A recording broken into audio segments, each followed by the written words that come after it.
Assalamu alaikum, урматтуу биздин YouTube каналыбыздын көрүүчүлөрү. Биз бүгүн Кыргызстан посольствосунун алдынан турабыз. Кыйла болду, биз паспортубузду тапшырып кеткен болчубуз. ID-карт, загран, досум экөөбүз бүгүн келип паспортту алып кеттик. Очередь примерно 9-да келгенбиз, саат 1 болду. Өтө көп. Айта кетчү нерсе, понедельник күнү эле көп очур болуп кетет экен. Понедельник күнү гана очур көп болот дейт, башка күндөрү аз болот экен. Ошон үчүн аракет кылыңыздар вторник, среда, четверг келгенге.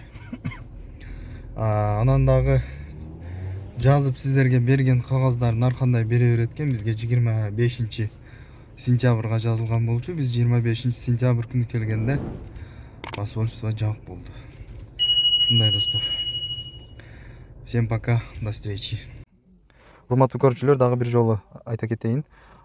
Сиздер эгерде посольствого барып тапшырам десеңиздер, сайты бар mskpassport.kg email.ru. Через ушул аркылуу сиздер өзүңүздөр паспортуңуздарды замена болобу, утеря болобу, ID карттан алмаштырасыздарбы, кайсы болсун. Электронный аркылуу катталсаңыздар болот экен.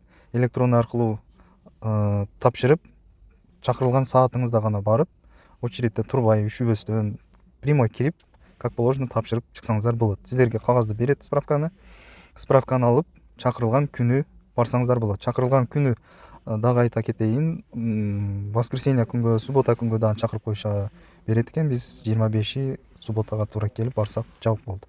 Ошону менен понедельник күнү алдык. Сиздерге дагы билбегендер үчүн пайдасы тиет деген ойдобуз.